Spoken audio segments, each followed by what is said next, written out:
begins. It's day 148, October 26, 2024. I'm a bit tired right now, and so I wasn't going to do anything. I was like, wait, if I'm about to transition out of this phase, probably not do any audio stuff for a while, or any video, any more stuff like this for a while, I'm going to probably, like, why not? Why not show myself when I'm very tired, when I'm like a little bit wondering some things. I'm a little bit less, because they say not to do things when you're tired because it won't be your best, you'll regret when you say things. But I think it does let down your guard a little bit, allow you to say things that you actually want to say.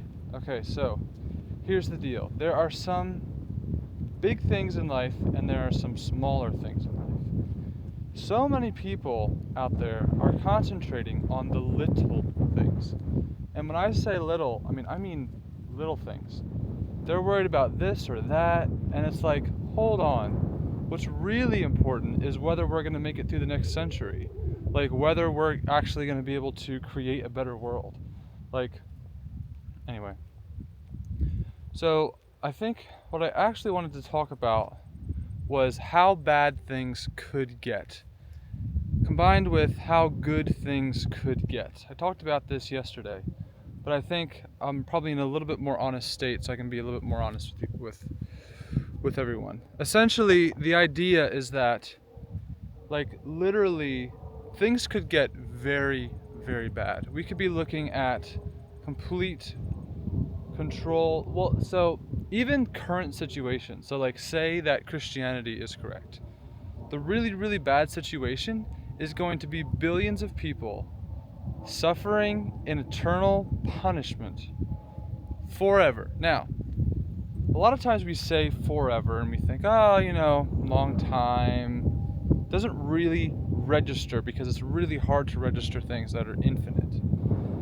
But infinite literally means no end, which means it goes on forever. And I was just reading Short Stay in Hell by Mr. Peck, I think. And it was like, the story was basically this guy gets to hell and everyone's like, oh, like, is this Satan? And they're like, no, this is a completely different religion. The one true religion was actually like this small religion that not that many people were involved with. And then the Christian was like, but I'm a good person, like, there's something wrong here. And the guy that was letting them into the hell was like, no, your religion was judgment, and then literally if you weren't part of the in-group, you were going to be punished for eternity. Whereas this hell is like not eternity, it's just so unfathomable. So it's not eternity, and you'll get out eventually. But what was so interesting about the book is that it represented so accurately how long things can get. Like, this person had been alive by the time he was recounting this story. He had been in this hell for, I think, a couple billion or trillion times the length of the entire universe that we currently live in. And yet he had only, like, I think he had only, like, discovered a couple different parts of things. Like, he had only, like, he still had most of it to go. And it's like, when you think about it that way, it's like unfathomable just how long forever is. Even if you have, like, a good situation, you're gonna stick them there forever? But I just mean, like, that could be absolutely horrible. If Christianity happens to be correct, and there are literally tons of people that are literally going to be perishing for eternity, that would be absolutely horrible. Okay, what's another thing is that we could create a eternities of punishment ourselves. We don't even have to have a God that creates it for us. We could literally do a bad job of creating AI, which maybe they decide to create eternal punishment in, like, this digital format, and, like, and then it literally sends these people to, like, unimaginable circumstances.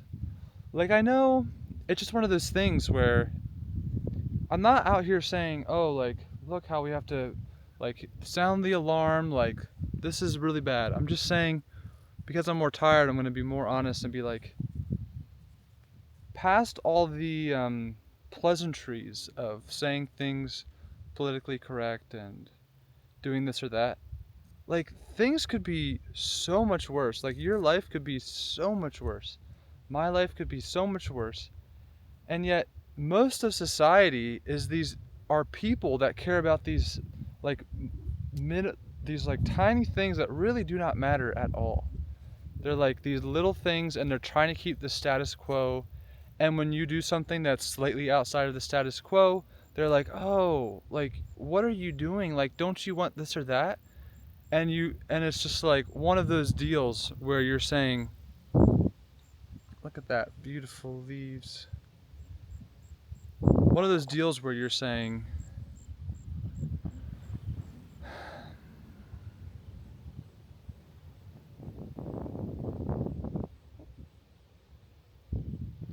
just things could get so much worse. Why are you so bothered about these little things that do not matter? Why are you trying to keep this status quo? Or why are you trying to think this or that is cool and that something else? Like, for example, right now, because of the shampoo I used last night, my hair looks horrible, right? Looks absolutely horrible. And I'm here trying to hold it out of my face. And it's like, oh, like, that's stupid. Like, why do you have stupid hair like that? But then you also consider, like, literally that has no significance on absolutely anything. There's hundreds and probably thousands of people right now suffering a great deal in life while I'm here walking, enjoying the leaves. Like, how privileged am I? And what does it matter what I look like? Like, people are like a lot of stuff goes on in life where literally it's just people's goals to be able to look nice. So they spend tons of money on being able to look nice. And it's like, what is that going to matter at all? When you're gone, like, are people going to look back and say, oh, they looked nice? Like, they might, but probably not eventually. Eventually people will realize that none of that stuff matters. That's not going to make a difference of whether people are suffering. Like, people are so self-centered that they want to compete of whether they look nicer than someone else, instead of, like, actually trying to help someone have a better life. And then it's like, yeah, but they could create their own better life. And that's 100% true. All of us could create our own better lives. Some people, though, are in positions where it's, like, extremely difficult. Like, even for your own life, when you're there trying to figure out how to do this or that, and you're thinking, like, it's so hard to make my life better. It's like, well, think about someone who, like, is in a third world country and they only make like $2 or $3 a day, working as hard as they can. They're physically completely exhausted when they get out of work, doing bananas or whatever they're doing in the third world country. Think of that person. Like, how hard is it going to be for that person to get any farther? Like, like in the Western world, $2 or $3 is practically nothing. Like, you spend that without even hardly thinking about it. So that's why I just think people just have the wrong priorities. And I sound like I'm complaining when I say that, but it just, I don't know if it's just annoying. Probably partially because I'm, like, annoyed a little bit by myself for caring. Why do I care about what people think about me or this or that? Or why do I care about, like, trying to do this or that? Like, none of that stuff matters. What really matters is doing the stuff that gets things done. And there's no, like, if most of us are going to end up suffering eternally, forever, like, it's not going to matter whether I looked nice or whether I was this or that or smart or not smart. Like, it's going to matter whether or not you're there suffering. That's what's going to matter. And then you think, well, yeah, but I'm not going to be suffering. I'm going to be fine. I'm I'm gonna be totally fine. Well, maybe you will, but what about all the other people? Do you not care about all those other people? And maybe that's fine. Maybe to be a good afterlife person, you're gonna have to not care about anyone else. But if I had to guess, I guess that's true. If that's how things work, and you have to not care about other people, then that's how it works. And you don't care about other people, and the world has no sense of justice that I can imagine. The world doesn't have to have justice. I just imagine the world be good or bad. But now let's say that in order to not suffer, you had to not care about everyone. Well, then I better not be caring about everyone. I better figure out what the truth is and do it. Now, what about something like the world could literally, like, a comet could literally come and destroy like a lot of civilization.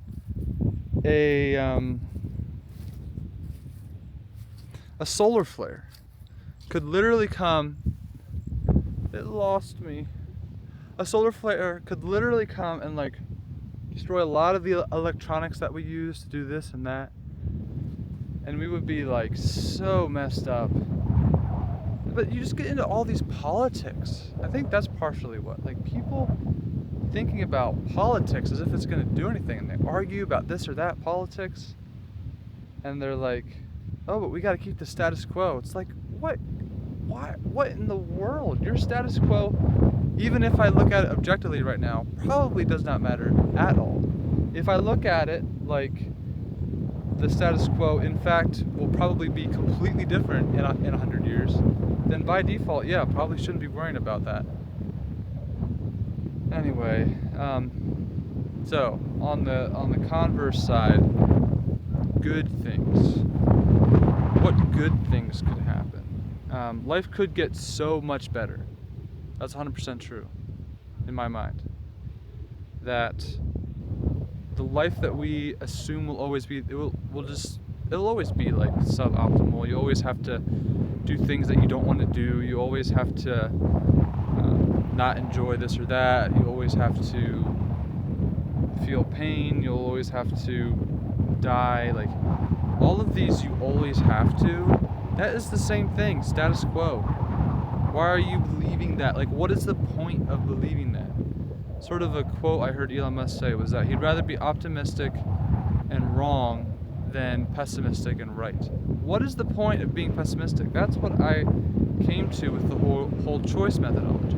If you can't make any assumptions because you're not willing to compromise on that point of believing anything, you're just going to do whatever is most probably the correct thing to do, whatever is most probably logically correct, then you ultimately get to a choice where you're like, okay, you can either do nothing with all of that, or you can do something. Like, basically, you have to make some assumption at the end of the day of whether or not to do something or not to do something.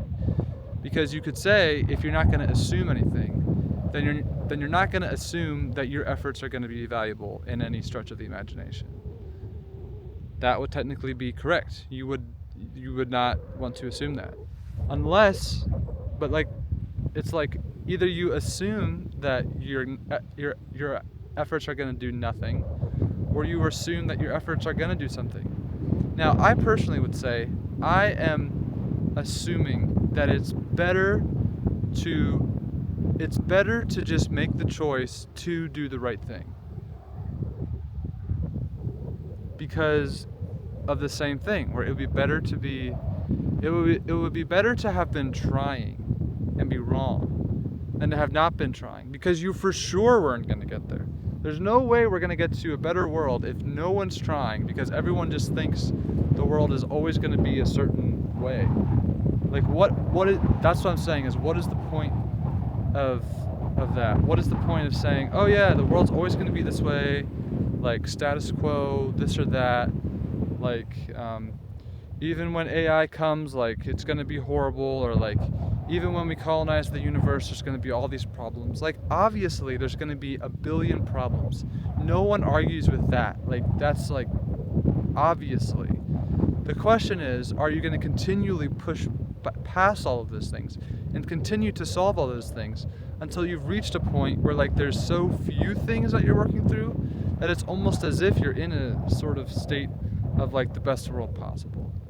That's why it's like when everyone's offering up criticisms to this or that, it's like, yeah, criticisms are great for pointing out flaws in the view. But what if they're not going to accomplish anything? That's why I think it's better to not spend your life being critical of why everything's not going to work. You might as well spend your life actually trying to do things important, and in some fashion, I guess, assuming that that is going to make a difference. Because it's for sure not going to make a difference if you do nothing. Now, that is also sort of an assumption, that doing nothing is worse than doing something. However, I think if you look at it most probabilistically, very likely doing something will lead to results versus doing nothing. Now, you could say there's obviously examples where you could point to it was better to do nothing than to do something. Obviously, I understand that too. There's no perfect solution to everything. And that's another thing. Like, obviously, I don't know the answers to much of anything. Can you not tell I don't know much about anything? I'm just trying. It's like, and I don't understand why more people aren't trying. Because if I'm trying and I'm getting pretty far, if everyone else actually tried, we would get so far. And that's why I think it's just a matter of inspiring people to try. And going on little rants like this obviously isn't going to get people to try. And that's why it's often more productive to be more politically correct about, hey, look, we can inspire you to inspire people to make a difference because they get motivated by this or that. But in this specific instance where I'm tired from running 20 miles today and from going to sleep a little later last night and eating this or that, it's a good time to just reflect on what do I think without all the filters. So, I do apologize for the hair. I do apologize for the ranting. Probably not that valuable. But if you found it useful, I guess, then that's great. And you never know, maybe it will be useful.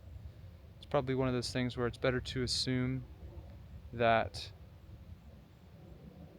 it's probably the case that just letting yourself talk about something when you're tired about it will reveal a couple additional things that you wouldn't normally say because you're constantly trying to be politically correct. Now, am I generally politically correct? I think that's pretty obvious, no. Although, in a sense, I generally try to be very empathetic and nice. Everyone out there that's not actually trying to make the world a better place, not really their fault. It's just the world they grew up in. They're trying to keep the status quo, blah, blah, blah. It's not like I'm totally saying, oh, you guys are losers. I mean, then obviously I would be a loser. Everyone's a loser, obviously. So, like, that's a solution to that problem. It's not like I'm blaming anyone or myself or anything else. I'm just pointing out things that it seems like life operates like. Anyway, I will see you tomorrow, but then after that, that will be it. So we will be transitioning to a new thing, and I'll probably miss these a little bit, but we will be taking some epic steps. All right, I'll see you tomorrow.